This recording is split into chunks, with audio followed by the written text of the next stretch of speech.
Galera, o universo de Game of Thrones a partir de hoje jamais será o mesmo. A Netflix acabou de anunciar que comprou o Warner Bros. E todas suas emissoras e franquias, que incluem nada menos que a HBO e o universo de Game of Thrones inteiro. Sim, em breve nós não vamos mais ver o chiado e o ruído da HBO antes da abertura de GOT, e sim aquela explosão vermelha da Netflix. Muita gente tá confuso como rolou isso e o que isso significa para Game of Thrones e todas as suas séries. No vídeo de hoje eu vou te explicar tudo, o que significa essa compra, quando vamos ver Game of Thrones e House of the Dragon nas telas da Netflix e os planos da vermelhinha para essa saga gigantesca. Antes de tudo, já senta seu dedo no like aí embaixo e confere também aquela sua inscrição aqui no Voo Dragão para não perder nenhuma novidade de GOT e de tudo que tá rolando nesse universo. Combinado? Então bora pro vídeo. Só para vocês entenderem de forma bem rápida e resumida, acontece que a Warner Bros., que é um conglomerado gigantesco de mídia, estava bem mal das pernas faz um tempo. O próprio streaming deles, o Max ou HBO Max, aí que mudou de nome várias vezes, estava no prejuízo e muito atrás da Amazon Prime e da Netflix. Fora os filmes no cinema, que também já não davam tanto mais lucro.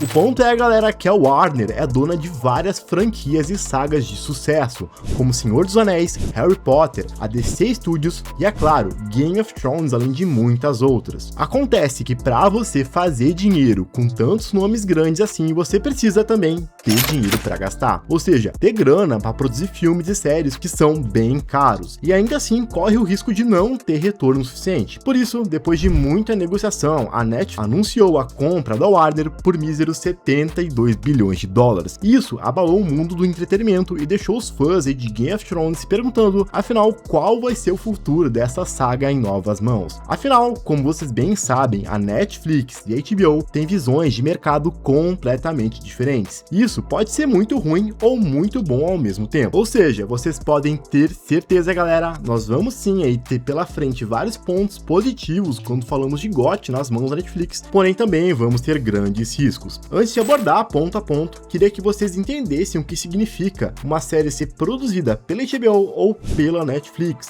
o que fato de muda para um serviço do outro. Como era e o funcionamento de cada emissora até então. Muito diferente da Netflix, galera, a HBO é um canal clássico. Ela surgiu lá em meados dos anos 70 com uma ideia bem simples, mas radical para a época, o Home Box Office, a própria sigla da HBO, que traduzido seria algo como bilheteria em casa. A promessa era: pague uma assinatura e tenha filmes de cinema na sua TV, sem cortes e sem comerciais. Antes deles, a TV era apenas aquelas 3 ou 4 emissoras abertas cheias de propaganda e censura. A HBO não foi só a pioneira da TV para assinatura via satélite, criando esse modelo de pagar para assistir que usamos hoje, como revolucionar um conteúdo com o famoso slogan "não é TV, é HBO". Basicamente, eles decidiram que uma série não precisava ser aquela coisa boba de canal aberto. Eles injetaram dinheiro, tiraram a censura e trouxeram qualidade de cinema para dentro da casa dos telespectadores, abrindo caminhos para séries de sucesso como Sopranos e, é claro, permitindo que Game of Thrones existisse. De forma geral, desde então, a HBO investiu na qualidade das suas produções, entregando assim sempre programas de alto nível de atuação, roteiro, efeitos visuais, trilhas sonoras e tudo mais. Acontece então que eles não precisavam de um número gigante de assinantes, visto que os fãs da HBO já pagavam alto valor na sua assinatura, devido ao serviço diferenciado de todos os outros concorrentes. Por outro lado, a Netflix chegou chutando a porta com uma filosofia totalmente oposta, aí no começo dos anos 2010. Eles não nasceram de um estudo de arte, mas sim com uma gigante da tecnologia. Se a HBO é aquele restaurante chique, caro, exclusivo, onde o chefe prepara um prato por vez, a Netflix é o maior buffet livre do mundo. A estratégia deles nunca foi uma curadoria de luxo, e sim um volume insano de produção. O objetivo é ter alguma coisa para todo mundo, desde aquele dorama coreano,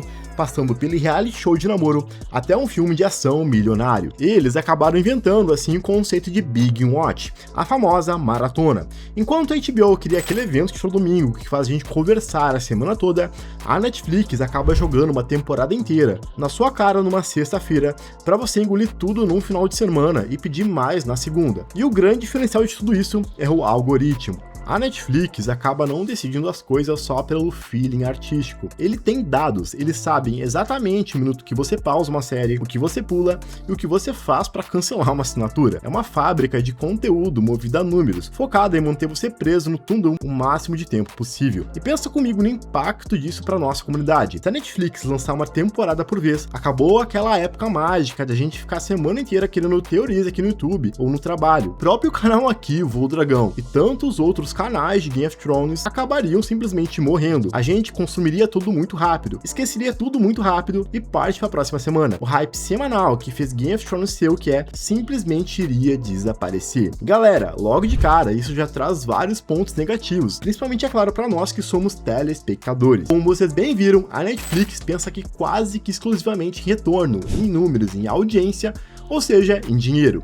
Por isso, se uma série não atende minimamente as expectativas deles, por mais que ela tenha um público fiel e seja até bem avaliada pela crítica ou pelas premiações, a Netflix cancela. Eles literalmente não têm pena nenhuma. Eu poderia ficar o vídeo todo aqui listando inúmeras séries fantásticas e com milhões de fãs que foram canceladas de uma hora para outra. Diferente da HBO, que raramente liga para a audiência em si e está muito mais preocupada na recepção crítica do seu público e dos especialistas, assim como os prêmios que ela vence com as suas produções, com o Emmy Awards, por exemplo. Por isso, pessoal, não é nenhuma novidade, pelo menos pra mim, quando a HBO anunciei, por exemplo, uma nova temporada de House of the Dragon, do Cavaleiro dos Sete Reinos, e assim por diante. É quase óbvio que se a série não tem história finalizada, eles vão renovar ela pra enfim entregar uma história pronta e acabada. Isso só não aconteceu com Westworld recentemente, que foi cancelada do nada na sua quarta temporada, e acabou chocando todo mundo, virou notícias em todos os lugares, visto que a HBO de fato não tem esse costume. Além disso, pessoal, tem outro ponto. A Netflix pensa em fazer suas séries para as massas, para os públicos gigantes, de centenas de milhões de pessoas ao redor de todo o planeta. Pessoas essas de diferentes culturas, línguas, pensamentos e etc. Ou seja, de forma geral, as séries da Netflix precisam ser abrangentes, fáceis de entender, sem roteiros complexos e às vezes com diálogos expositivos e óbvios. E tem aquele medo que todo fã raiz tem. A Netflix, como vocês bem sabem, tem o costume de mudar a personalidade de personagens clássicos para agradar tendências modernas no Twitter,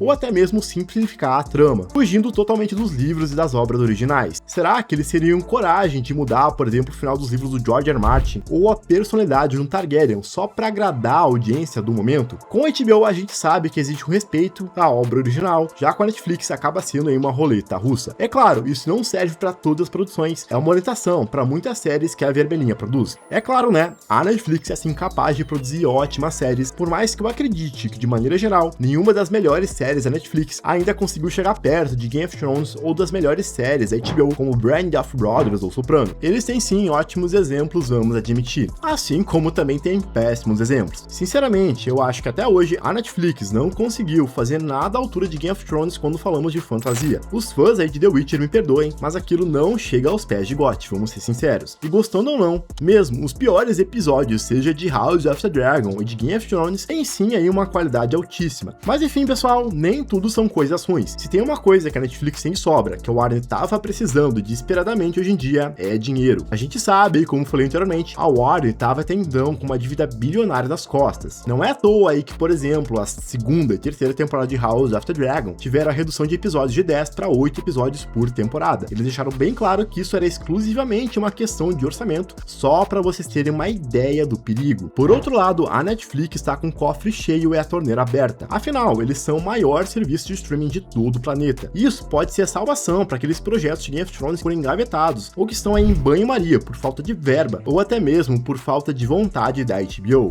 Vamos ser sinceros aí, que se a HBO quisesse e eles tivessem verba para isso, eles já tinham lançado aí pelo menos uns 10 spin-offs de Game of Thrones. Afinal, como vocês bem sabem, é um universo riquíssimo e gigantesco. Rebelião do Robert, Conquista do Aegon, talvez até uma série de Valyria, uma história dos Lannister com a chuva dos Cassamir, ou até mesmo aquela continuação de Game of Thrones que a gente discutiu há pouco aqui no canal. E se tem um ponto aí que a gente é obrigado a admitir que a Netflix ganha de lavada da HBO, galera, é a animação. A HBO nunca soube fazer isso direito. Já a Netflix fez obras-primas como Arcane e Castlevania. Imagine agora uma série animada da Conquista de Aegon ou da antiga Valyria com a qualidade visual de Arcane. Isso seria insano, e só a Netflix tem tecnologia e vontade para fazer isso acontecer. Com a Netflix no comando, a chance dessas histórias serem no papel é gigantesca. Eles não têm medo de gastar e com certeza iriam querer explorar cada centímetro do mapa de Westeros para justificar o investimento. Mas Mas é aqui que mora o perigo. Por exemplo, galera, tá bem aqui do lado com a Disney, que acabou saturando o universo de Star Wars e da Marvel. A Disney comprou, injetou bilhões e começou a lançar séries e filmes desses universos de uma velocidade insana. No começo foi tudo lindo demais, todo mundo amou, mas depois o mercado saturou. O meu grande medo, galera, com a Netflix é acontecer a mesma coisa, transformar o universo George R. R. Martin numa linha de montagem industrial. Imagina aí ter 3 ou 4 séries de Game of Thrones estreando por ano. Pode parecer um sonho sim pra gente que é fã desse universo, mas a gente tem que ser sincero que corre o risco de tirar a mágica e a exclusividade de cada série. A escassez e o evento exclusivo que a HBO construiu com tanto cuidado ao longo das décadas. E tem uma palavra-chave nessa história que a gente não pode esquecer, o George R. R. Martin. O criador desse universo todo tem um contrato de exclusividade com a HBO há anos. A gente sabe que o velho George é chato com qualidade. Ele recentemente criticou até algumas mudanças em House of the Dragon com as suas próprias palavras. Agora imagina aí ele lidando com os executivos da Netflix, que muitas vezes priorizam o algoritmo em vez da fidelidade aos livros. Isso pode gerar aí 2 cenários. Ou a Netflix dá um caminhão de dinheiro pro George e deixa ele fazer o que quiser, o que seria um sonho com séries super fiéis de orçamento infinito, ou eles ignoram o ator e transformam Westeros numa fanfic genérica, igual muita gente reclama aí que aconteceu com The Witch. É uma aposta arriscada demais. No final das contas, pessoal, a gente tá numa encruzilhada histórica. De um lado, temos a HBO, que é sinônimo de evento. É aquela TV artesanal, demorada, mas que quase sempre entrega uma obra-prima que marca a década. Do outro lado, a Netflix, rainha do conteúdo rápido, do dinheiro infinito, mas tem um gatilho de cancelamento muito frouxo e uma qualidade que oscila demais. A pergunta que eu deixo para vocês me responderem aí nos comentários: o que nós, fãs, vamos preferir? Você prefere esperar 2 ou 3 anos por uma temporada perfeita da HBO, ou prefere 3 séries diferentes de Game of Thrones por ano na Netflix, correndo o risco da qualidade cair drasticamente? Eu particularmente tenho medo de ver o Trono de Ferro virar só mais um produto na prateleira deles. Mas eu quero saber a sua opinião. Isso é a salvação ou o fim de Game of Thrones? Comenta aí embaixo, hashtag TeamHBO se você prefere qualidade, ou hashtag TeamNetflix se você quer ver o universo expandindo custe o que custar. Eu vou ler e responder os melhores comentários, beleza? Não se esquece de se inscrever aqui no Voo Dragão, porque qualquer novidade sobre essa compra bombástica eu trago aqui em primeira mão. Muito obrigado, galera, até o próximo vídeo, valeu e fui!